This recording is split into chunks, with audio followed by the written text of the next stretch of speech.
뒷줄기가 인천국제공항 제1터미널 유리창을 사정없이 때리고 있었습니다. 천장까지 닿을 듯한 거대한 전광판은 온통 빨간 글씨로 가득했습니다. 결항, 결항, 또 결항. 줄지어 뜨던 그 빨간 글자들이 마치 우리를 향해 손가락질하는 것만 같았습니다. 제가 인솔하던 36명의 프랑스 학생들은 캐리어 위에 지친 얼굴로 주저앉아 있었습니다. 몇 시간 전까지만 해도 한국 여행을 마치고 집으로 돌아간다는 설렘에 들떠있던 아이들이었습니다. 시계는 이미 밤 9시를 넘기고 있었고 우리가 타야 할 파리행 비행기는 영영 뜨지 않을 것처럼 보였습니다. 저는 23년 경력의 교사였습니다. 유럽과 미국을 17년간 인솔하며 어떤 위기에도 흔들리지 않는다고 자부해왔죠. 학부모들은 저에게 아이들을 맡기며 안심했고 저 또한 그 신뢰가 당연하다고 여겼습니다. 그런데 그날 밤 낯선 나라 한복판에서 갈 곳 없는 38명을 책임진 채 저는 머릿속이 새하얗게 비어버렸습니다. 창밖의 빗줄기는 시간이 갈수록 더 거세졌습니다. 활주로는 물안개에 잠겨 보이지 않았고 안내방송은 같은 말만 반복했습니다. 오늘 안에는 출발이 어렵습니다. 항공사 직원의 그 한마디에 다리에 힘이 풀렸습니다. 호텔은 만실이었고 공항 바닥에 주저앉은 어린 학생들은 불안에 떨며 하나둘 울먹이기 시작했습니다. 저는 그 작은 어깨들을 바라보며 아무것도 해줄 수 없는 제 자신이 너무나 초라했습니다. 그런데 말입니다. 그로부터 단 몇 시간 뒤 이 아이들은 따뜻한 밥상 앞에 앉아 눈물을 흘리고 있었습니다. 그것도 슬퍼서가 아니라 너무 고마워서 흘린 눈물이었습니다. 평소 끼니조차 제대로 챙기지 않던 한 아이가 김이 모락모락 나는 국 한 그릇 앞에서 차마 숟가락을 대지 못하고 있었습니다. 대체 그 몇 시간 동안 무슨 일이 있었던 걸까요? 누가 이 길 잃은 외국 아이들을 걷어준 걸까요? 저는 미식의 나라 프랑스에서 왔습니다. 음식만큼은 우리가 세계 기준이라 믿었죠. 아시아의 단체급식 같은 건 위생도 정성도 기대할 게 없다고 부끄럽게도 그렇게 단정 짓고 있었습니다. 하지만 사람을 진심으로 먹인다는 것이 무엇인지 저는 그날 한국에서 처음 배웠습니다. 지금부터 그 이야기를 들려드리겠습니다. 영상 시작 전 구독과 좋아요로 대한민국의 미래를 응원해주세요. 이야기를 제대로 들려드리려면 시간을 조금 되돌려야겠습니다. 모든 일이 시작되기 닷새 전 우리가 한국에 막 도착했던 그 순간으로 말입니다. 제 이름은 카트린 르페브르입니다. 파리에 있는 명문 사립고 리세 생루이에서 역사와 지리를 가르치는 부장교사죠. 올해로 교단에 선 지 23년째입니다. 그중 17년을 수학여행 인솔교사로 보냈습니다. 영국 런던의 박물관, 이탈리아 로마의 유적, 미국 뉴욕의 거리까지 제가 아이들을 데리고 가보지 않은 곳이 없었습니다. 학부모들은 저에게 아이들을 맡기는 걸 가장 안심해했습니다. 제가 안전과 식단 관리에 얼마나 깐깐한지 다들 알고 있었으니까요. 출발 전이면 저는 늘 아이들 한 명 한 명의 식품 알레르기 목록을 직접 손으로 정리했습니다. 누가 견과류를 못 먹는지, 누가 유당을 소화하지 못하는지 그 수십 명의 정보가 제 머릿속에 빼곡히 들어있었죠. 한 번도 사고가 난 적이 없다는 것이 제 23년 경력의 가장 큰 자랑이었습니다. 솔직히 고백하자면 저는 이번 한국행이 영 내키지 않았습니다. 아이들이 몇 달을 졸랐거든요. 한국 드라마가 어떻고 한국 가수가 어떻고 한국 거리가 얼마나 멋진지. 저는 그저 한국을 스마트폰과 노래의 나라 정도로만 알고 있었습니다. 그 이상은 솔직히 관심도 없었죠. 학교 측에서도 학생들의 요청이 워낙 거세니 한번 다녀오는 게 어떻겠냐고 권했습니다. 결국 저는 마지못해 승낙했습니다. 하지만 마음 한구석에는 묘한 불안이 자리 잡고 있었습니다. 가장 큰 걱정은 단연 음식이었습니다. 비행기로 11시간이나 떨어진 낯선 땅에서 입맛 까다로운 10대 36명을 어떻게 먹일 것인가 생각만 해도 머리가 지끈거렸습니다. 저는 미식의 나라 프랑스에서 자란 사람입니다. 어릴 때부터 식탁은 그냥 배를 채우는 자리가 아니라 하나의 문화이자 예술이라고 배웠습니다. 그래서 저는 은근한 자부심을 가지고 있었습니다. 음식에 관한 한 우리 프랑스가 세계의 기준이라고 말이죠. 반대로 아시아의 음식, 특히 단체로 만들어 내놓는 급식 같은 건 위생도 정성도 기대하기 어렵다고 단정짓고 있었습니다. 부끄럽지만 그게 그때 제 솔직한 생각이었습니다. 더구나 저는 출발 전에 인터넷에서 우연히 한 기사를 읽은 적이 있었습니다. 프랑스 대학생 가운데 무려 절반 가까이가 돈이 없어 끼니를 거른 경험이 있다는 내용이었죠. 자그마치 48%였습니다. 미식의 나라라고 자부하던 우리 프랑스조차 청년들의 한 끼가 이토록 위태로운데 하물며 머나먼 아시아의 학생 식당이야 오죽하겠나. 저는 그렇게 단정 지으며 코를 찡그렸습니다. 인천공항에 내리던 첫날 저는 학생들 앞에 모두를 세워놓고 단단히 일렀습니다. 길거리 음식은 절대 금지입니다. 정체를 알 수 없는 건 입에 대지 마세요. 식사는 반드시 제가 확인한 식당에서만 합니다. 아이들은 입을 삐죽였습니다. 특히 평소 호기심 많은 몇몇은 노골적으로 불만을 드러냈죠. 길거리에서 풍겨오는 낯선 향신료 냄새, 철판 위에서 지글거리는 소리, 빨갛고 노란 색색의 음식들. 10대 아이들의 눈에는 그 모든 게 신기한 모험처럼 보였을 겁니다. 하지만 저는 단호했습니다. 책임자는 저였고 36명의 아이들을 단 한 명도 빠짐없이 무사히 부모 품으로 돌려보내는 것이 제 의무였으니까요. 저는 호텔 식당과 미리 예약해둔 몇몇 깔끔한 레스토랑 외에는 어디서도 음식을 먹지 못하게 했습니다. 그런 제 곁에는 마르탱이라는 젊은 부인 설교사가 있었습니다. 30을 갓 넘긴 마르탱은 한국 문화에 푹 빠져 있는 친구였습니다. 한국어도 몇 마디 할 줄 알았고 한국 음식이라면 사족을 못 썼죠. 대학 시절 한국에서 1년간 교환학생으로 지낸 경험이 있다고 했습니다. 그래서인지 한국의 문화와 사람들에 대한 애정이 남달랐습니다. 저와는 여러모로 정반대인 친구였습니다. 저는 모든 걸 의심하고 통제하려 했고 마르탱은 모든 걸 열린 마음으로 받아들였으니까요. 첫날 저녁 호텔 근처를 지나며 거리에 들어선 작은 음식점들에서 김이 모락모락 피어오르는 걸 보더니 마르탱이 제게 조심스레 말을 건넸습니다. 선생님, 한국 음식 정말 대단해요. 한 끼에 반찬이 대여섯 가지씩 나오는데 그게 전부 공짜거든요. 정성이 보통이 아니에요. 저는 코웃음을 쳤습니다. 마르탱, 자네는 너무 순진해. 반찬을 많이 준다고 좋은 음식은 아니야. 양으로 승부하는 건 오히려 질이 떨어진다는 증거일 수도 있어. 우리 프랑스 요리를 봐. 접시 하나에 담긴 정성이 얼마나 깊은지. 마르탱은 더 반박하지 않았습니다. 그저 옅게 웃으며 고개를 끄덕일 뿐이었죠. 지금 돌이켜보면 그 웃음 속에는 어쩌면 안타까움이 섞여 있었는지도 모르겠습니다. 곧 제가 얼마나 큰 착각을 하고 있었는지 깨닫게 될 거라는 걸 그 친구는 이미 알고 있었던 것 같습니다. 그날 밤 호텔 방으로 돌아온 저는 창밖으로 보이는 한국의 밤거리를 한참 바라봤습니다. 늦은 시간인데도 불 켜진 가게들이 질비했고 사람들은 삼삼오오 모여 무언가를 나눠 먹고 있었습니다. 그 풍경이 묘하게 따뜻해 보였지만 저는 곧 커튼을 닫아버렸습니다. 저런 정서적인 것에 흔들릴 만큼 한가하지 않다고 스스로를 다잡으면서 말입니다. 여행 일정은 빡빡했습니다. 첫날은 경복궁이었습니다. 비가 오락가락하는 흐린 날씨였지만 아이들은 한복을 빌려 입고 기와지붕 아래에서 사진을 찍느라 정신이 없었습니다. 저는 그 모습을 멀찍이서 지켜보며 솔직히 조금 놀랐습니다. 600년 전에 지어진 궁궐이 도심 한복판에 이렇게 온전히 보존되어 있다는 사실이 의외였거든요. 하지만 저는 그 감정을 애써 누르며 그저 가이드북에 적힌 설명을 아이들에게 읽어줄 뿐이었습니다. 마르탱은 곁에서 한국의 전통 건축이 못 하나 박지 않고 나무를 끼워 맞춰 지어졌다는 이야기를 신이 나서 설명했습니다.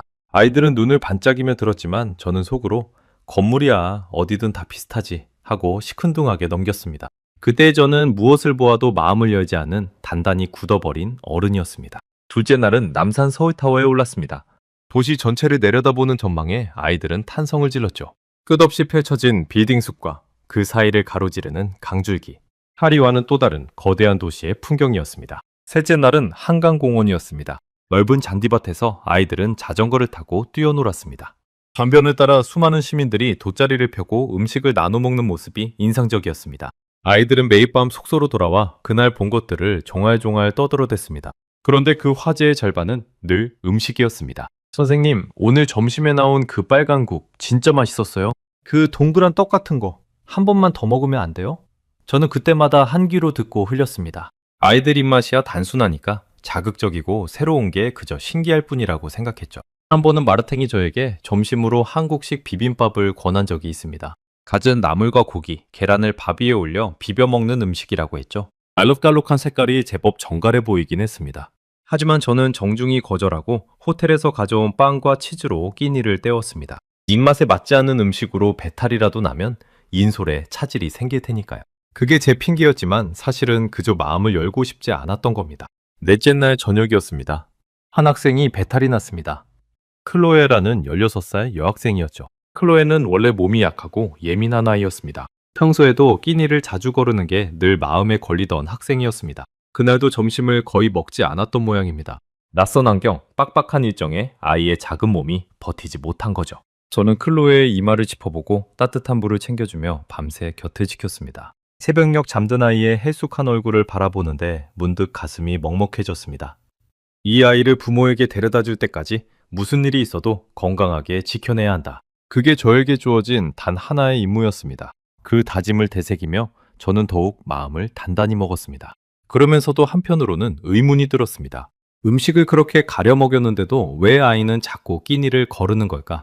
어쩌면 제가 정한 규칙들이 아이들에게는 너무 답답한 굴레였는지도 모릅니다. 하지만 그때의 저는 그런 생각까지 미치지 못했습니다. 그날 밤 저는 창밖으로 내리기 시작하는 빗줄기를 바라보며 일기예보를 확인했습니다.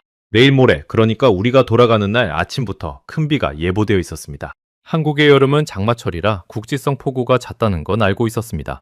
기상청 화면에는 강한 비를 뜻하는 짙은 파란색과 보라색이 한반도 중부를 뒤덮고 있었습니다. 하지만 저는 가벼운 마음으로 생각했습니다. 비가 좀 오겠지? 하지만 비행기야 늘 뜨는 거니까. 23년 동안 비 때문에 발이 묶인 적은 한 번도 없었어. 그때 저는 정말 아무것도 몰랐습니다. 그 비가 우리의 일정을, 그리고 한국이라는 나라에 대한 제 모든 생각을 완전히 뒤바꿔 놓을 거라는 사실을 말입니다. 귀국하는 날 아침이 밝았습니다.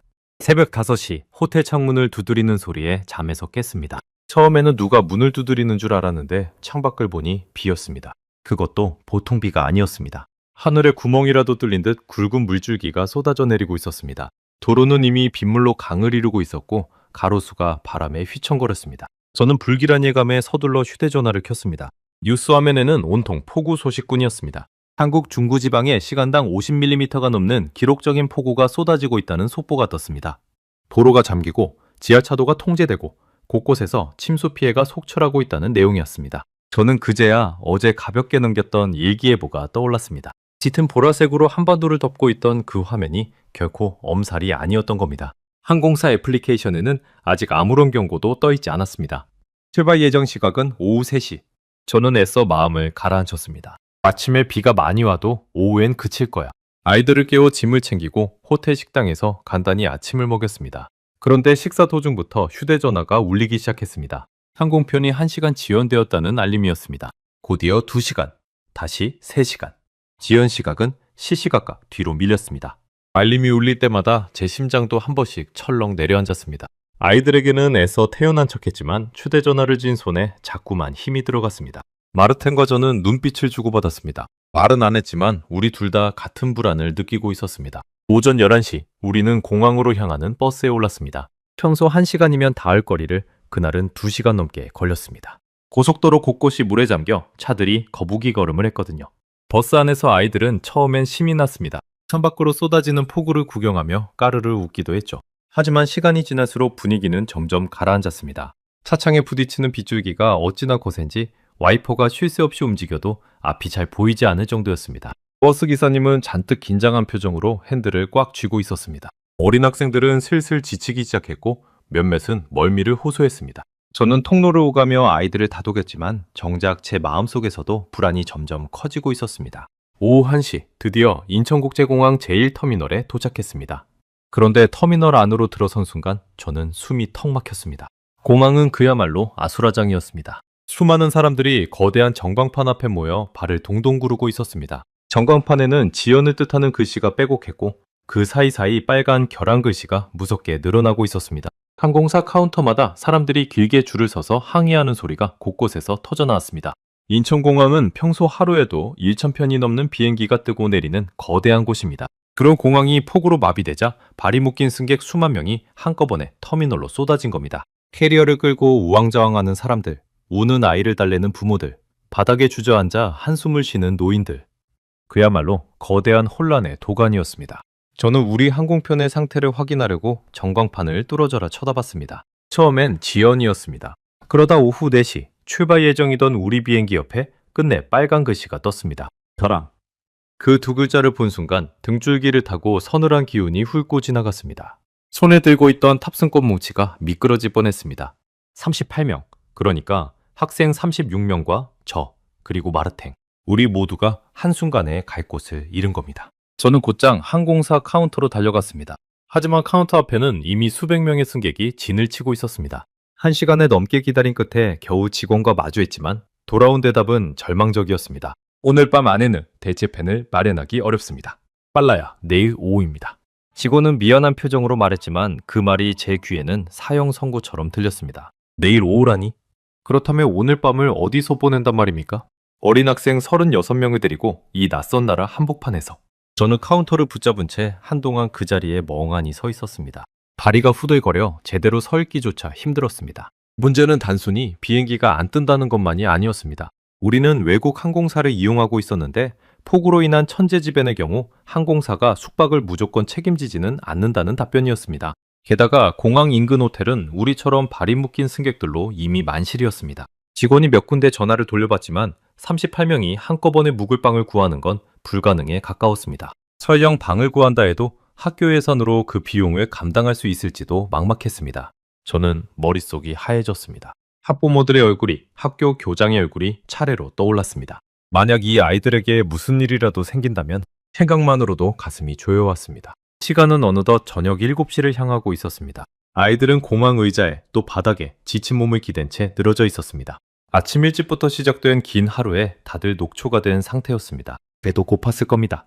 공항 식당들은 사람이 너무 몰려 자리가 없었고 매점의 빵과 음료는 일찌감치 동이 났습니다. 어린 학생들 몇몇은 배고픔과 피로에 지쳐 훌쩍이기 시작했습니다. 가장 마음에 걸린 건 역시 클로에였습니다. 며칠 전 배탈이 난 뒤로 제대로 먹지 못한 아이였습니다. 안 그래도 핏기 없던 얼굴이 더 창백해져 있었습니다. 저는 클로에 곁에 앉아 어깨를 감싸주었지만 정작 저 자신이 무엇을 어떻게 해야 할지 알 수 없었습니다. 23년간 어떤 위기에도 흔들리지 않는다고 자부했던 제가 그 순간만큼은 완전히 무너져 있었습니다. 클로에가 작은 목소리로 물었습니다. 선생님, 우리 집에 갈 수 있는 거죠? 그 한마디에 가슴이 미어졌습니다. 저는 억지로 미소를 지으며 그럼 당연하지. 조금만 참자. 라고 대답했지만 사실은 저조차 아무런 확신이 없었습니다. 처음으로 아이들 앞에서 거짓말을 한 셈이었습니다. 마르탱이 다가와 조용히 말했습니다. 선생님, 제가 한국관광공사나 영사관 쪽에 연락을 좀 해볼게요. 분명 방법이 있을 거예요. 저는 고개를 끄덕였지만 솔직히 큰 기대는 하지 않았습니다. 이 거대한 혼란 속에서 누가 우리 같은 외국인 단체에 관심이나 가져줄까 싶었거든요. 낯선 나라, 낯선 말, 한밤중. 우리는 그저 수많은 발묶인 외국인 중 하나일 뿐이었습니다. 게다가 우리는 한국말도 거의 할 줄 몰랐습니다. 마르탱이 더듬더듬 몇 마디 할 수 있을 뿐 이 복잡한 상황을 제대로 설명하고 도움을 요청하기엔 턱없이 부족했습니다. 언어의 벽이 이렇게까지 높고 막막하게 느껴진 적은 없었습니다. 저는 공항의 거대한 천장을 올려다봤습니다. 유리 너머로는 여전히 비가 쏟아지고 있었습니다. 빗소리에 섞여 들리는 아이들의 칭얼거림, 항의하는 승객들의 고함, 끊임없이 울리는 안내방송. 그 모든 소리가 한데 뒤엉켜 제 머리를 짓눌렀습니다. 손바닥에 땀이 배었고 입안은 바싹 말라 있었습니다. 저는 두 손으로 얼굴을 감쌌습니다. 내가 왜 이 여행에 동의했을까? 이 아이들을 이런 곳에 데려와서 후회가 파도처럼 밀려왔습니다. 한국 음식이 어떻고 위생이 어떻고 따지던 제 까다로움이 갑자기 우습게 느껴졌습니다. 지금 이 순간 우리에게 필요한 건 화려한 미식이 아니라 그저 아이들이 등을 두일 수 있는 따뜻한 방 한 칸, 그리고 따뜻한 밥 한 끼였습니다. 그 단순한 것조차 마련해주지 못하는 제 자신이 한없이 작아 보였습니다. 바로 그때였습니다. 공항 안내데스크 직원 한 명이 우리 쪽으로 다가왔습니다. 마르탱이 사정을 설명하는 걸 듣고 있던 모양이었습니다. 그 직원은 곤란해하는 우리의 사정을 듣고는 잠시 생각에 잠겼습니다. 그러더니 잠깐만 기다려보세요라며 어딘가로 한참 전화를 걸기 시작했습니다. 통화는 꽤 길게 이어졌습니다. 저는 그 모습을 초조하게 지켜봤습니다. 마침내 직원이 환한 얼굴로 돌아와 이렇게 말했습니다. 근처에 대학교 기숙사가 있는데 방학이라 비어있다고 합니다. 그쪽에서 학생들을 받아줄 수 있다고 하네요. 식사도 가능하다고 합니다. 저는 그 말을 듣고도 곧바로 믿기지 않았습니다. 한밤중에 외국인 단체를 대학교가 받아준다고? 무슨 그런 일이 다 있을까 싶었습니다. 하지만 그 순간 제 안에서 작은 희망의 불씨가 피어올랐다는 건 분명했습니다. 막다른 골목에 몰려있던 저에게 그 제안은 어둠 속 한 줄기 빛 같았습니다. 진위를 의심할 겨를도 없었습니다. 지금은 무엇이든 붙잡아야 할 때였으니까요. 저는 떨리는 목소리로 직원에게 물었습니다. 정말 가능한 건가요? 직원은 고개를 끄덕이며 따뜻하게 미소 지었습니다. 그 미소가 어찌나 든든하게 느껴지던지요. 밤 9시가 조금 넘을 시각 우리는 대학교에서 보내준 버스 2대에 나눠 탔습니다. 공항에서 학교까지는 차로 40분쯤 걸렸습니다. 빗줄기는 여전히 거셌지만 버스 안은 이상하리만치 조용했습니다. 헤드라이트 불빛에 비친 빗방울들이 끝없이 쏟아져 내렸습니다. 도로 양옆으로는 물에 잠긴 논밭이 거뭇하게 펼쳐져 있었습니다. 도시를 벗어나 점점 한적한 외곽으로 들어서자 저는 다시 한번 불안이 스멀스멀 올라오는 걸 느꼈습니다. 정말 괜찮은 곳일까? 혹시 우리를 어디 이상한 곳으로 데려가는 건 아닐까? 솔직히 그런 의심마저 들었습니다. 지친 아이들은 하나둘 잠이 들었고 저는 창밖으로 스쳐가는 어둠을 바라보며 만감이 교차했습니다. 과연 이 선택이 옳은 걸까? 낯선 곳으로 아이들을 데려가는 게 정말 괜찮은 걸까? 머릿속에서는 온갖 걱정이 끊이지 않았습니다. 마르탱이 옆자리에서 조용히 말을 건넸습니다. 선생님, 너무 걱정 마세요. 한국 사람들은 곤란에 처한 사람을 그냥 지나치지 못하는 정 같은 게 있어요. 제가 교환학생 때 직접 겪어봤거든요. 저는 그 말에 반신반의했습니다. 정이라니. 그게 정말 처음 보는 외국인에게까지 통하는 걸까? 그때까지만 해도 저는 그 단어의 무게를 전혀 알지 못했습니다. 버스가 교문을 지나 캠퍼스로 들어섰습니다. 뒷속에서도 넓은 운동장과 단정한 건물들이 눈에 들어왔습니다. 새마을관, 그러니까 기숙사 건물 앞에 도착하자 우산을 든 사람들이 우리를 기다리고 있었습니다. 그중 한 여성이 앞으로 나서며 환하게 인사를 건넸습니다. 새마을관 운영팀에서 일하는 김선영 씨였습니다. 30대 후반쯤으로 보이는 차분하고 다정한 인상의 분이었습니다. 뒷속에서 우산을 든 채 우리를 기다리고 있었다는 사실만으로도 마음이 뭉클했습니다. 그녀의 어깨는 비에 살짝 젖어 있었습니다. 우리가 도착하기 한참 전부터 그 자리에 서 있었던 모양입니다. 함께 나온 다른 직원들도 모두 늦은 시간임에도 환한 얼굴로 아이들을 맞아주었습니다. 김선영 씨는 서툴지만 또박또박한 영어로 우리를 맞아주었습니다. 먼 길 오느라 고생 많으셨어요. 비도 많이 오는데 정말 놀라셨죠? 걱정 마세요. 오늘 밤은 여기서 편히 쉬시면 됩니다. 그 말을 듣는 순간 그동안 잔뜩 긴장해 있던 제 어깨가 스르르 풀리는 것 같았습니다. 며칠 만에 처음으로 누군가 우리를 진심으로 챙겨준다는 느낌을 받았거든요. 김선영 씨는 우리를 건물 안으로 안내했습니다. 방학이라 비어있던 기숙사는 깨끗하게 정돈되어 있었습니다.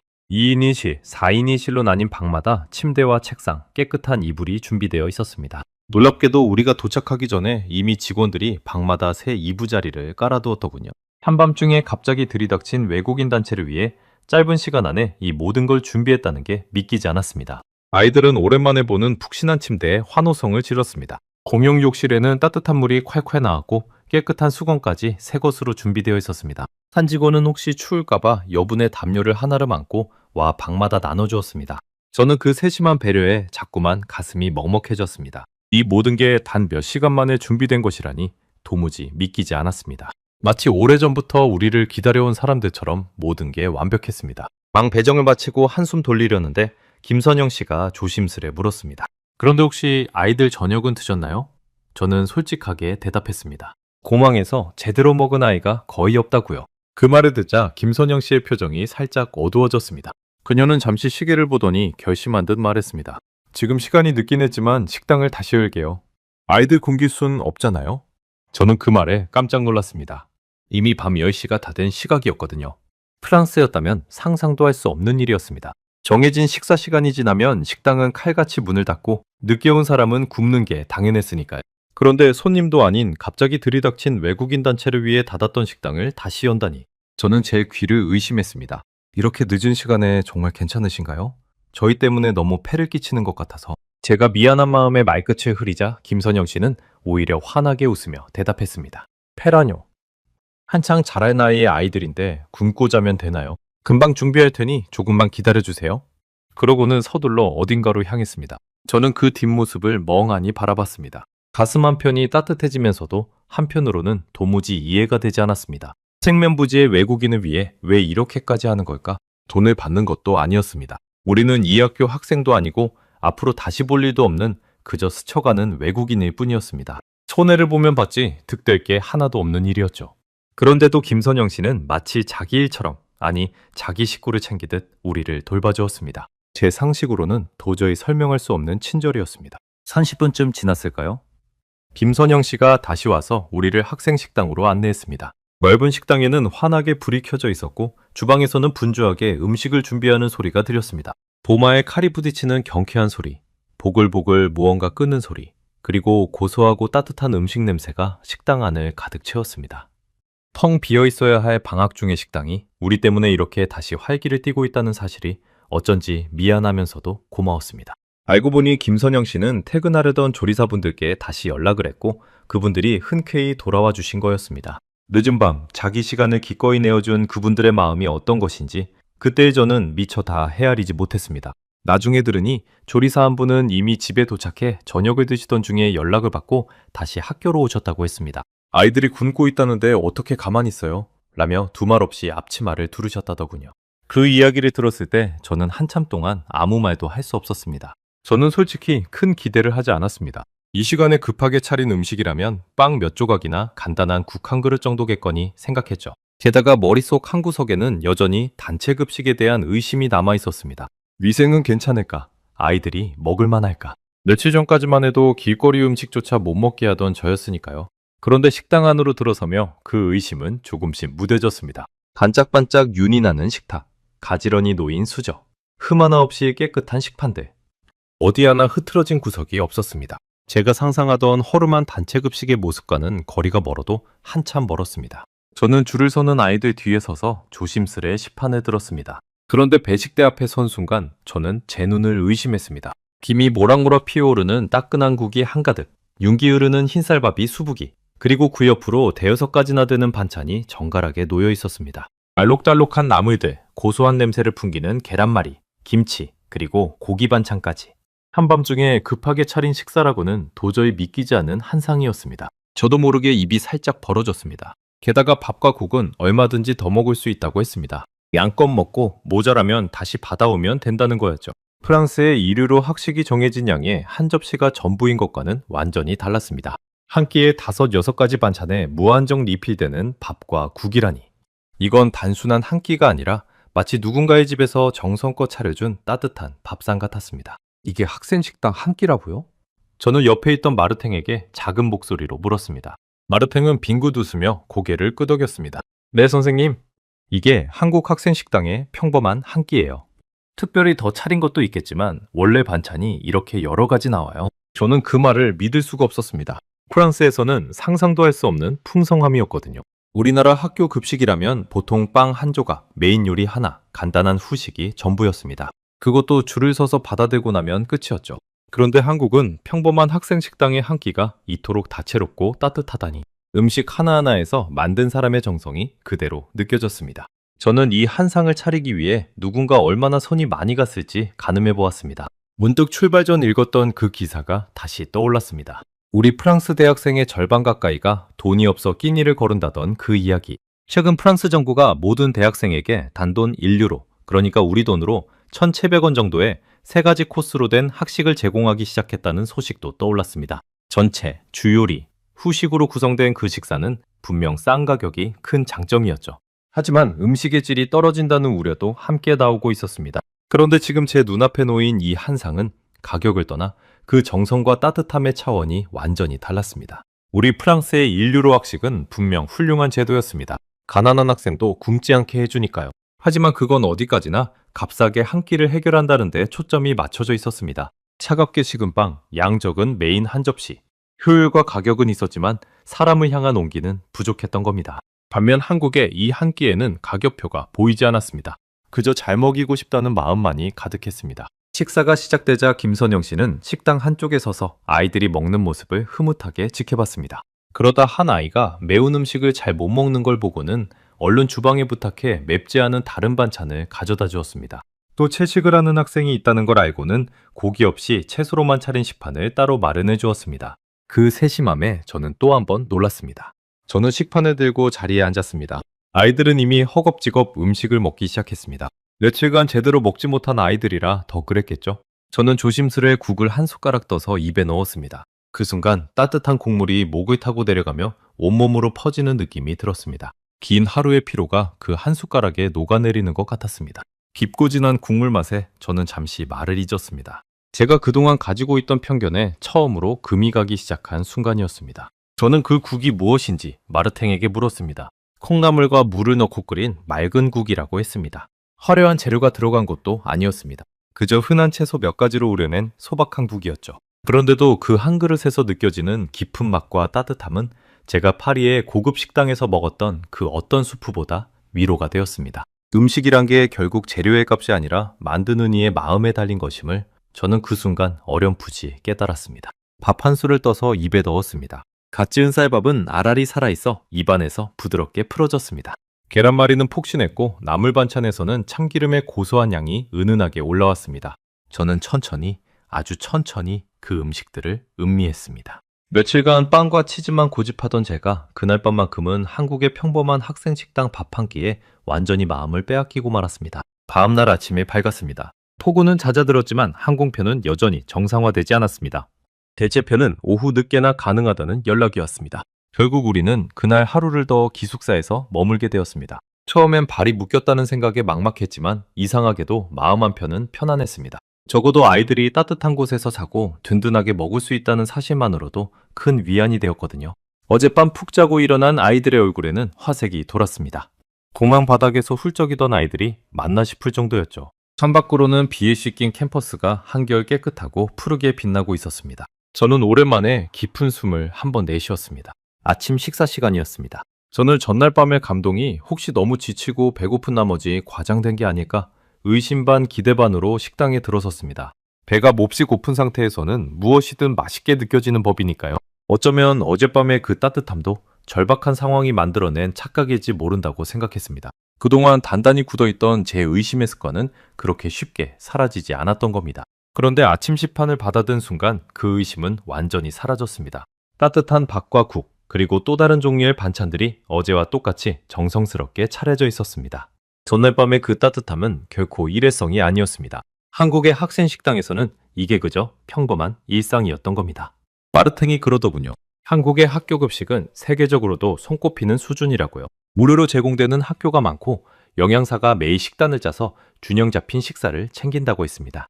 아이들이 골고루 영양을 섭취하도록 나라 전체가 신경을 쓴다는 거였죠. 단순히 배를 채우는 게 아니라 자라나는 아이들을 잘 먹여 키운다는 철학이 사회 전반에 깔려 있었습니다. 저는 그 이야기를 들으며 또 한 번 고개를 끄덕일 수밖에 없었습니다. 저는 그날 아침 처음으로 마음을 활짝 열고 한국 음식을 관찰하기 시작했습니다. 23년 교사 생활 동안 길러진 관찰 습관이 발동한 거죠. 그동안은 의심과 경계의 눈으로만 보던 것들이 마음을 여니 전혀 다르게 보이기 시작했습니다. 음식 하나하나, 사람들의 행동 하나하나가 새롭게 다가왔습니다. 마치 안경에 끼었던 뿌연김이 거치고 세상이 또렷하게 보이는 느낌이었습니다. 저는 펜과 수첩을 꺼내 23년 동안 수많은 답사 현장에서 그랬듯 보고 느낀 것들을 하나씩 적어내려가기 시작했습니다. 그런데 이번에 적어내려간 것은 유적의 연대나 건축 양식 같은 게 아니었습니다. 사람들의 따뜻한 행동, 그 작은 배려의 순간들이었습니다. 신기하게도 그런 것들을 적는 손길이 어느 때보다 즐거웠습니다. 우선 양에 놀랐습니다. 밥과 국은 정말로 무한정 미필이 되었습니다. 한 아이가 밥을 다 먹고 더 받으러 가자 배식해 주시는 분이 많이 먹어 라며 한 주걱 더 수북이 퍼주셨습니다. 그것도 모자랄까봐 국도 한 국자 더 떠주셨죠. 더 달라는 게 눈치 보이는 일이 아니라 오히려 더 주지 못해 안달인 분위기였습니다. 우리 프랑스의 인류로 학식은 전체, 주요리, 후식이 각각 딱 한 접시씩 정해진 양이 전부였습니다. 모자라도 더 달라고 할 수 없었죠. 그런데 한국에서는 배부를 때까지 먹어라가 기본이었습니다. 더 달라고 하는 게 미안한 일이 아니라 오히려 잘 먹는다고 칭찬받는 일이었습니다. 저는 그 차이가 단순한 양의 문제가 아니라고 느꼈습니다. 그건 먹는 사람이 부족함 없이 든든하게 먹기를 바라는 마음에서 나온 것이었습니다. 누군가를 배불리 먹이고 싶어하는 그 마음이 무한리필이라는 형태로 자연스럽게 배어 있었던 거죠. 그 다음으로 놀란 건 반찬의 다양성이었습니다. 저는 식판에 담긴 반찬을 하나하나 세어봤습니다. 김치, 나물, 조림, 볶음, 그리고 국과 밥. 적어도 대여섯 가지가 몇 끼 새롭게 바뀌었습니다. 프랑스 학식의 메인 요리 한 접시와는 비교조차 되지 않는 풍성함이었습니다. 마르탱이 옆에서 설명해 주었습니다. 한국에서는 반찬이 많은 걸 당연하게 여겨요. 집에서 먹는 밥상도 보통 반찬이 4-5가지는 기본이거든요. 그게 한국 식문화예요. 그 말을 들으며 저는 프랑스의 식탁을 떠올렸습니다. 우리는 한 가지 메인 요리에 집중하는 문화입니다. 접시 하나에 담긴 요리의 완성도를 중시하죠. 그것도 분명 훌륭한 문화입니다. 하지만 한국의 밥상은 달랐습니다. 여러 가지 반찬을 두루 차려 먹는 사람이 골고루 영양을 섭취하도록 배려하는 문화였습니다. 어느 쪽이 더 낫다기보다 그 바탕에 깔린 먹는 사람을 생각하는 마음의 결이 사뭇 다르게 느껴졌습니다. 하지만 저를 진짜로 무너뜨린 건 양도, 다양함도 아니었습니다. 바로 사람을 향한 마음이었습니다. 그것을 결정적으로 보여준 사건이 그날 점심때 있었습니다. 우리 학생 중 한 명인 리카가 늦잠을 자는 바람에 식사 시간에 한참 늦었습니다. 전날의 피로가 채 풀리지 않았던 모양입니다. 다른 아이들이 다 먹고 나간 뒤에야 부스스한 얼굴로 식당에 들어왔죠. 프랑스 학교였다면 시간이 지났으니 다음에 와라는 말을 들었을 겁니다. 그런데 김선영 씨는 달랐습니다. 리카의 칼을 보자마자 아이고 우리 늦잠꾸러기 왔네 라며 웃더니 식어버린 음식 대신 따뜻하게 새로 데운 국과 밥을 다시 차려주었습니다. 단 한 명을 위해서요. 위카는 영문을 몰라 어리둥절한 표정이었습니다. 프랑스에서는 늦으면 굶는 게 당연했으니까요. 그런데 김선영 씨는 오히려 미안해할까봐 괜찮아, 천천히 먹어 라며 등을 토닥여 주었습니다. 갓 데운 국에서 김이 모락모락 피어올랐습니다. 위카는 그 따뜻한 밥을 한술 떠먹더니 눈이 동그래져서는 눈 깜짝할 새에 한 그릇을 비웠습니다. 저는 그 모습을 멀찍이서 지켜보며 마음 한구석이 뜨거워지는 걸 느꼈습니다. 저는 그 장면을 보며 가슴 깊은 곳에서 무언가 울컥 치밀어 오르는 걸 느꼈습니다. 손끝이 가늘게 떨렸습니다. 콧등이 시큰해지고 눈가에 뜨거운 것이 차오르는 게 느껴졌습니다. 명색이 23년 경력의 부장교사가 학생 식당에서 음식 데우는 장면 하나에 이렇게 마음이 흔들리다니 스스로도 당황스러울 정도였습니다. 저는 그동안 효율과 규칙을 가장 중요하게 여기며 살아왔습니다. 정해진 시간, 정해진 양, 정해진 규칙. 그걸 지키는 게 옳은 거라고 믿었죠. 그런데 한국 사람들은 규칙보다 사람을 먼저 봤습니다. 늦게 온 아이 하나를 위해 기꺼이 음식을 다시 데우는 그 수고로움. 그것이야말로 제가 미식의 나라에서조차 배우지 못한 것이었습니다. 저는 23년 동안 아이들에게 규칙을 지키라고 가르쳐 왔습니다. 시간을 어기면 안 된다고, 정해진 틀에서 벗어나면 안 된다고 말이죠. 물론 규칙은 중요합니다. 하지만 그 규칙이 사람보다 앞서는 순간 우리는 가장 중요한 것을 놓치게 됩니다. 바로 곤란에 처한 사람을 향한 따뜻한 말입니다. 한국 사람들은 그걸 본능처럼 알고 있는 것 같았습니다. 규칙은 사람을 위해 있는 것이지 사람이 규칙을 위해 있는 게 아니라는 사실을요. 식사를 마친 뒤 저는 김선영 씨와 잠시 이야기를 나눴습니다. 며칠 사이 우리는 짧은 영어와 마르탱의 통역을 섞어가며 제법 가까워져 있었습니다. 저는 마음속에 줄곧 맴돌던 질문을 더는 참을 수 없었습니다. 저는 조심스레 물었습니다. 정말 궁금해서 그러는데요. 왜 이렇게까지 저희를 챙겨주시는 거예요? 저희는 손님일 뿐인데요. 그러자 김선영 씨는 잠시 생각하더니 담담하게 이렇게 대답했습니다. 글쎄요. 저는 그냥 이 아이들을 손님이라고 생각 안 했어요. 그냥 우리 학생이라고 생각했어요. 우리 학교 학생이 굶고 있으면 당연히 먹여야 하는 거잖아요. 외국 아이라고 다를 게 있나요? 그 한마디가 제 가슴을 묵직하게 때렸습니다. 너무나 당연하다는 듯 말하는 김선영 씨의 표정에는 어떤 생색도 부담도 없었습니다. 그저 배고픈 아이를 먹이는 게 사람으로서 당연한 도리라는 듯한 담담함이었습니다. 저는 그 담담함 앞에서 오히려 말문이 막혔습니다. 우리 프랑스에서라면 이렇게까지 했다면 분명 대단한 선행으로 칭찬받았을 일이었습니다. 그런데 이 사람에게는 그저 평범한 하루의 일과일 뿐이었던 겁니다. 손님이 아니라 우리 학생. 그 말은 단순한 친절을 넘어선 사람과 사람을 가르지 않는 따뜻한 마음이었습니다. 국적도 언어도 처지도 상관없이 그저 곤란에 처한 사람을 식구처럼 먹인다는 것. 한국에는 예로부터 한솥밥을 먹는다는 말이 있다고 마르탱이 알려주었습니다. 같은 솥에서 지은 밥을 나눠 먹는 사이, 그게 바로 식구이고 가족이라는 뜻이라고요. 김선영 씨는 우리에게 그 한솥밥을 나눠준 것이었습니다. 낯선 외국 아이들을 한솥밥을 먹는 식구로 받아들인 것이죠. 그 깊은 의미를 알고 나니 어젯밤부터 받은 그 모든 환대가 새삼 더 묵직하게 다가왔습니다. 저는 그 순간 깨달았습니다. 진짜 선진국이란 화려한 건물이나 비싼 음식으로 가늠되는 게 아니라는 거요. 곤경에 처한 낯선 사람을 어떻게 대하는지 바로 거기에 그 나라의 진짜 수준이 드러난다는 걸 말입니다. 화려한 공항도, 높은 빌딩도, 빠른 인터넷도 분명 대단한 것들입니다. 하지만 그런 것들은 돈만 있으면 어느 나라든 만들 수 있습니다. 정말 어려운 건 공경에 빠진 낯선 이를 내 식구처럼 품는 마음입니다. 그건 돈으로 살 수 없는 오랜 세월 그 나라 사람들의 마음속에 쌓여온 무언가였습니다. 저는 한국에서 그 무언가를 빗속에 발이 묶인 가장 절망적인 순간에 직접 받아본 겁니다. 저는 문득 제 자신이 부끄러워졌습니다. 한국에 오기 전 저는 이 나라를 그저 스마트폰과 노래의 나라쯤으로 깔봤습니다. 아시아 음식은 위생도, 정성도 기대할 게 없다고 단정지었죠. 길거리 음식조차 못 먹게 막으며 제 좁은 잣대로 아이들의 경험을 제한했습니다. 그런데 정작 위기의 순간 우리를 걷어준 건 바로 그 한국이었습니다. 제가 그토록 자부하던 미식의 나라 프랑스가 아니라 만약 입장이 반대였다면 어땠을까? 한국 학생들이 폭우로 파리공항에 발이 묶였다면 우리는 과연 한밤중에 식당을 다시 열고 늦은 아이를 위해 음식을 데우고 그들을 우리 학생이라 불렀을까? 솔직히 자신이 없었습니다. 그 사실을 인정하는 것이 부끄러웠지만 동시에 저는 무언가 중요한 것을 배우고 있다는 걸 느꼈습니다. 63년 경력의 베테랑 교사인 제가 이 낯선 나라의 식당에서 인생의 가장 큰 수업을 받고 있었던 겁니다. 평생 아이들을 가르쳐온 제가 정작 가장 중요한 것은 제대로 알지 못하고 있었던 셈이죠. 지식과 규칙은 가르칠 수 있어도 사람을 향한 따뜻한 마음만큼은 책으로 배울 수 없는 것이었습니다. 한국 사람들은 그 마음을 말이 아닌 행동으로 거창한 구호가 아닌 따뜻한 밥 한 그릇으로 보여주고 있었습니다. 머릿속에서 두 장면이 자꾸만 겹쳐졌습니다. 한쪽에는 값은 싸지만 차갑고 양적은 프랑스의 인류로 학식이, 다른 한쪽에는 무한리필밥과 대여섯 가지 반찬, 그리고 늦은 아이까지 따뜻하게 챙기는 한국의 학생 식당이 있었습니다. 가격으로만 따지면 분명 프랑스가 더 쌌습니다. 1,700원짜리 한 끼리나니 숫자만 보면 이보다 더 나을 수 없는 복지였죠. 하지만 사람을 먹인다는 그 본질에서는 한국이 비교할 수 없을 만큼 깊고 따뜻했습니다. 프랑스의 학식이 한 끼를 싸게 해결하는 시스템이라면 한국의 한 끼는 한 사람을 정성껏 보살피는 마음이었습니다. 저는 그제야 깨달았습니다. 값이 싸고 비싸고는 애초에 문제가 아니었다는 거요.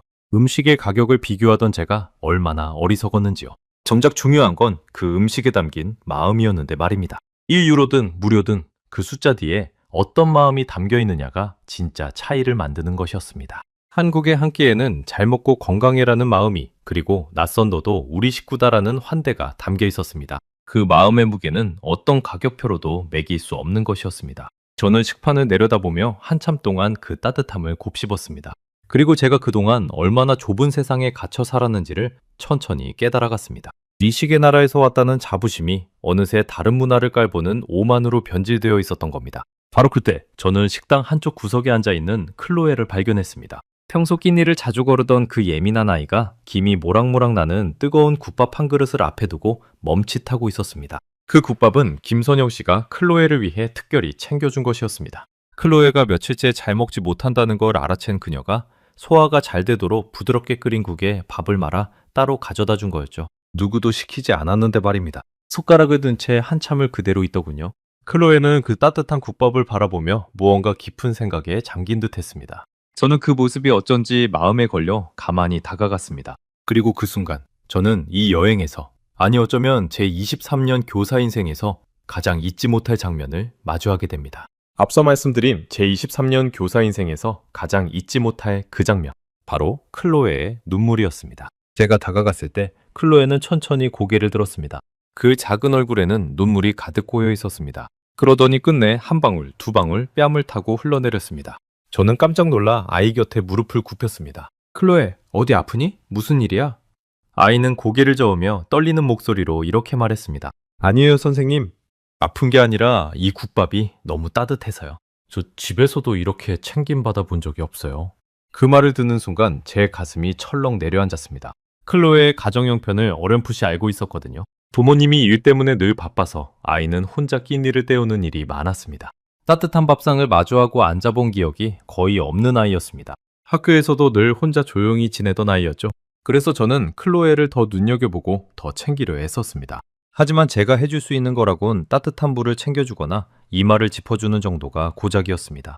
그런 클로에에게 낯선 나라의 누군가가 차려준 이 국밥 한 그릇은 단순한 음식이 아니었던 겁니다. 그건 어쩌면 아이가 그토록 갈망하던 보살핌 그 자체였는지도 모릅니다. 생각해보면 클로에가 자주 끼니를 거른 것도 단순히 입이 짧아서가 아니었을지 모릅니다. 혼자 차려 먹는 차가운 밥상에는 누군가 나를 위해 정성을 들였다는 온기가 없었으니까요.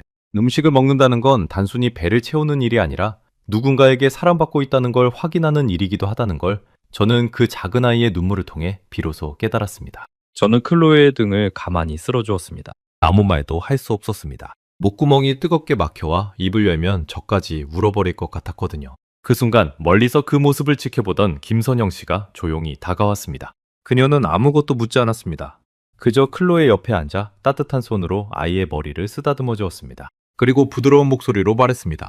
괜찮아. 천천히 먹어. 다 먹고 모자라면 더 줄게. 우리 집 밥은 아니지만 그래도 따뜻하게 먹고 힘내자. 김선영 씨는 클로에가 무슨 말을 하는지 정확히 알아듣지 못했을 겁니다. 프랑스어를 모르니까요. 하지만 그녀는 아이의 눈물만 보고도 모든 걸 헤아린 듯 했습니다. 마음이라는 건 언어가 달라도 통하는 법이니까요. 국적도 말도 다른 두 사람이 그 순간만큼은 마치 오래 알고 지낸 가족처럼 보였습니다. 마르탱이 그 말을 통역해주자 클로에는 끝내 울음을 터뜨렸습니다. 그동안 참아왔던 무언가가 한꺼번에 무너져 내리는 듯한 울음이었습니다. 김선영 씨는 그런 아이를 가만히 품에 안아주었습니다. 마치 친엄마처럼요. 그 광경을 바라보던 저는 더 이상 눈물을 참을 수 없었습니다. 뺨을 타고 흐르는 눈물을 닦을 생각조차 하지 못한 채 저는 그 따뜻한 풍경을 그저 멍하니 바라봤습니다. 주변에 있던 다른 학생들도 그 모습을 보고는 하나둘 조용해졌습니다. 떠들썩하던 식당이 어느새 잔잔한 침묵에 잠겼습니다. 누구도 말을 꺼내지 않았지만 그 자리에 있던 모두가 같은 감정을 느끼고 있다는 걸 알 수 있었습니다. 따뜻한 밥 한 그릇이 만들어낸 말로는 다 설명할 수 없는 뭉클한 순간이었습니다. 평생 강하고 완고하게만 살아온 저였습니다. 학부모 앞에서도 학생들 앞에서도 약한 모습 한번 보인 적 없었죠. 그런데 그날 한국의 작은 학생 식당에서 저는 23년 만에 처음으로 사람들 앞에서 눈물을 흘렸습니다. 그건 슬픔의 눈물이 아니었습니다. 부끄러움과 고마움 그리고 깊은 감동이 한데 뒤섞인 제 안의 무언가가 완전히 무너져 내리는 눈물이었습니다. 한국에 오기 전, 아니 며칠 전까지만 해도 이 나라를 깔보던 제 오만한 마음이 그 눈물과 함께 씻겨 내려가는 듯했습니다. 와르탱이 옆에서 제 어깨를 가만히 두드려 주었습니다. 그 친구는 아무 말도 하지 않았습니다. 하지만 그 침묵 속에는 이제 선생님도 아셨군요 라는 따뜻한 위로가 담겨 있는 것 같았습니다. 평소 제 고집과 편견을 묵묵히 지켜봐온 그 친구에게 저는 그날 처음으로 진심으로 미안하고 또 고마웠습니다. 그날 오후 저는 혼자 캠퍼스를 잠시 거닐었습니다. 비가 그친 하늘은 거짓말처럼 맑게 개어 있었습니다. 젖은 나뭇잎 사이로 햇살이 반짝였고 공기에서는 비 온 뒤에 싱그러운 흙냄새가 났습니다. 저는 벤치에 앉아 지난 며칠을 천천히 되짚어 보았습니다. 폭우, 결항, 공항에서의 절망, 그리고 한밤중에 우리를 걷어준 사람들, 다시연 식당, 무한리필방, 늦은 아이를 위해 대운국, 그리고 클로에의 눈물까지. 불과 사흘 사이에 일어난 일이라고는 믿기지 않을 만큼 제 안에서는 너무나 많은 것이 변해 있었습니다. 햇살을 받으며 잔디밭을 가로지르는 학생들의 모습이 눈에 들어왔습니다. 그들을 서로 음식을 나눠 먹으며 웃고 떠들고 있었습니다. 며칠 전이라면 그저 스쳐 지나갔을 그 평범한 풍경이 이제는 더없이 따뜻하고 귀하게 느껴졌습니다. 문득 제 23년 교사 인생이 주마등처럼 스쳐갔습니다. 저는 늘 아이들에게 훌륭한 사람이들하고 가르쳤습니다. 좋은 성적을 받고 좋은 대학에 가고 좋은 직업을 가지라고요. 그게 성공이고 그게 훌륭한 삶이라고 믿었습니다. 그런데 제가 한국에서 만난 사람들은 제 기준으로 보면 그리 화려한 사람들이 아니었습니다. 기숙사 직원, 식당 조리사. 하지만 그들은 제가 평생 가르쳐온 그 어떤 훌륭함보다 더 깊은 무언가를 지니고 있었습니다. 바로 사람을 향한 따뜻한 마음, 공경에 처한 일을 그냥 지나치지 못하는 선한 본성이었습니다. 그들은 누가 알아주기를 바라지도 않았습니다. 보상을 기대하지도 않았습니다. 그저 눈앞에 배고픈 아이가 있으면 먹이고 곤란에 처한 사람이 있으면 손을 내밀 뿐이었습니다. 그 자연스러움이, 그 꾸밈 없음이 저를 더욱 부끄럽게 만들었습니다. 저는 평생 훌륭함을 가르친다고 자부했지만 정작 가장 기본적인 그 따뜻함조차 제대로 알지 못했던 겁니다. 저는 그제야 제가 무엇을 놓치고 있었는지 깨달았습니다. 진짜 훌륭한 삶이란 높은 자리에 오르는 게 아니라 곁에 있는 사람을 따뜻하게 품는 것이었습니다. 한국 사람들은 그 진리를 거창한 말이 아니라 그저 따뜻한 밥 한 그릇으로 제게 가르쳐 주었습니다. 뉴빕 3년 동안 수많은 책으로도 깨닫지 못한 것을 저는 이 낯선 나라에서 단 며칠 만에 배운 겁니다. 저는 그동안 학생들에게 무엇을 가르쳤던 걸까요? 성공하는 법, 앞서가는 법은 가르쳤지만 정작 사람을 따뜻하게 대하는 법은 가르치지 못했습니다. 어쩌면 제 자신이 그것을 제대로 알지 못했기 때문이겠죠. 이제 파리로 돌아가면 저는 아이들에게 다른 것을 가르치고 싶어졌습니다. 성적보다, 경쟁보다 곁에 있는 사람을 따뜻하게 품는 마음이 얼마나 소중한지를요. 그리고 한 가지 더 깨달은 게 있었습니다. 이런 따뜻함은 한두 사람의 특별한 선행이 아니라 한국이라는 나라 전체에 깊이 뿌리내린 문화라는 사실이었습니다. 공항 직원이 발벗고 나서고 대학이 선뜻 문을 열고 조리사들이 집에서 돌아오고 운영팀 직원이 빗속에서 우리를 기다린 것. 그 모든 게 우연이 아니라 오랜 세월 켜켜이 쌓여온 그들의 정과 환대가 자연스럽게 이어진 결과였습니다. 저녁 무렵 드디어 항공편이 확정되었다는 연락이 왔습니다. 다음날 아침 비행기로 파리에 돌아갈 수 있게 된 거죠. 기쁜 소식이었지만 이상하게도 제 마음 한편은 아쉬움으로 가득했습니다. 떠나야 한다는 게, 이 따뜻한 사람들과 작별해야 한다는 게 못내 서운했습니다.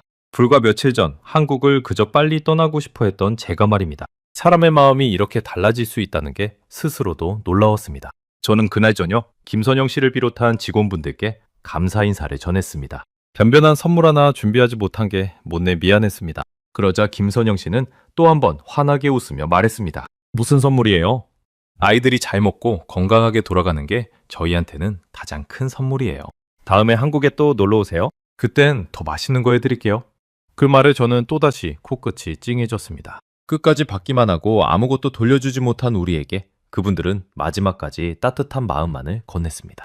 그날 밤 저는 잠들기 전 수첩을 펼쳤습니다. 그리고 그 안에 적힌 메모들을 천천히 읽어내려갔습니다. 무한 리필되는 밥, 대여섯 가지 반찬, 늦은 아이를 위해 데운 국, 손님이 아니라 우리 학생, 한솥밥을 먹는 식구.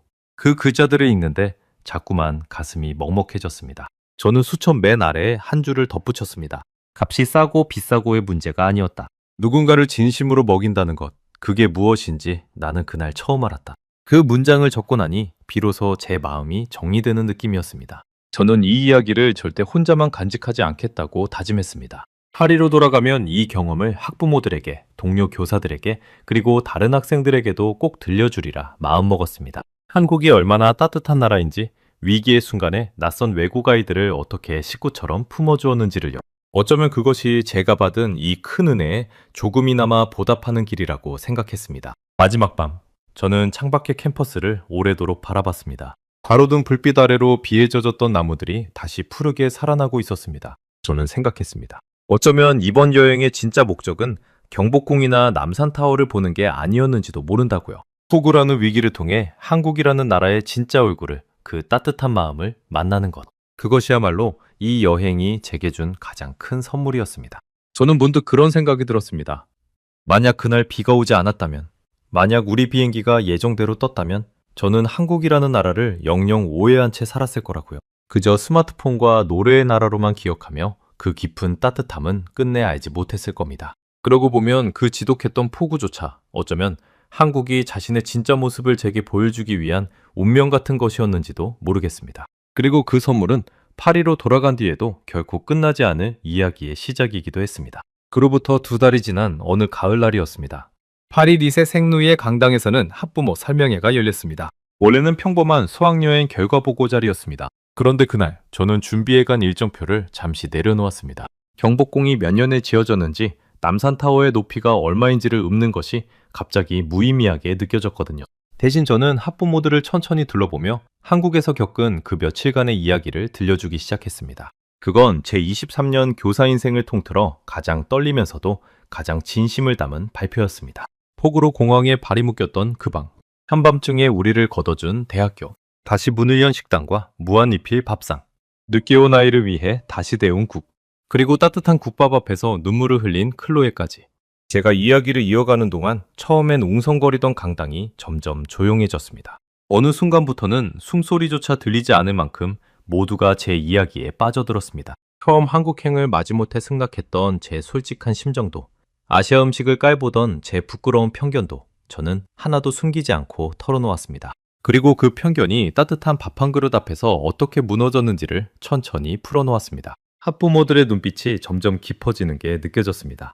이야기가 끝나갈 무렵 강당 곳곳에서 손수건을 꺼내 눈가를 훔치는 학부모들이 보였습니다. 클로에의 어머니도 그 자리에 계셨습니다. 그분은 끝내 울음을 터뜨리며 설명회가 끝난 뒤 제게 다가와 손을 꼭 잡았습니다. 선생님, 우리 아이를 그렇게 챙겨주신 한국 분들께 꼭 감사 인사를 전하고 싶어요. 정말 고맙습니다. 그분의 손이 가늘게 떨리고 있었습니다. 바쁜 일상에 쫓겨 아이를 충분히 챙겨주지 못했다는 미안함, 그리고 그런 아이를 낯선 나라의 누군가가 따뜻하게 품어줬다는 고마움이 한데 뒤섞인 눈물이었습니다. 저는 그 손을 마주잡으며 클로에가 받았던 그 따뜻함을 다시 한번 떠올렸습니다. 설명회 이후 놀라운 일이 벌어졌습니다. 그날의 이야기가 학부모들 사이에서 입소문을 타기 시작한 겁니다. 게다가 수학여행에서 돌아온 아이들이 각자의 소셜미디어에 한국에서의 경험을 올리기 시작했습니다.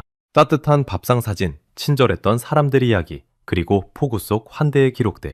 그 게시물들은 또래 학생들 사이에서 빠르게 퍼져나갔습니다. 특히 폭우 속에서 한밤중에 식당을 다시 열어준 이야기는 많은 이들의 마음을 울렸습니다. 어떤 학생은 그 일을 짧은 영상으로 만들어 올렸는데 수많은 사람들이 댓글로 감동을 전했습니다. 이게 진짜 선진국이다. 한국에 꼭 가보고 싶다는 반응이 끝없이 이어졌습니다. 반응은 제 예상을 훌쩍 뛰어넘었습니다. 나도 한국에 가보고 싶다는 댓글이 주르리였습니다. 우리 학교뿐 아니라 인근의 다른 학교 학생들까지 한국 수학여행에 관심을 보이기 시작했습니다. 한 동료 교사는 제게 이렇게 말하더군요. 카트린, 자네 이야기 때문에 우리 반 아이들도 다음 수학여행은 무조건 한국으로 가자고 난리야. 저는 그 말을 들으며 빙긋 웃었습니다. 작은 환대 하나가 이렇게 큰 물결을 일으킬 줄은 저도 미처 몰랐으니까요. 한 명의 외국인 교사가 받은 따뜻함이 수많은 유럽 학생들의 마음을 한국으로 이끌고 있었습니다. 그리고 그 모든 것의 시작은 그 비 오는 밤에 아이들 굶길 순 없잖아요 라며 식당을 다시 열어준 한 사람의 마음이었습니다.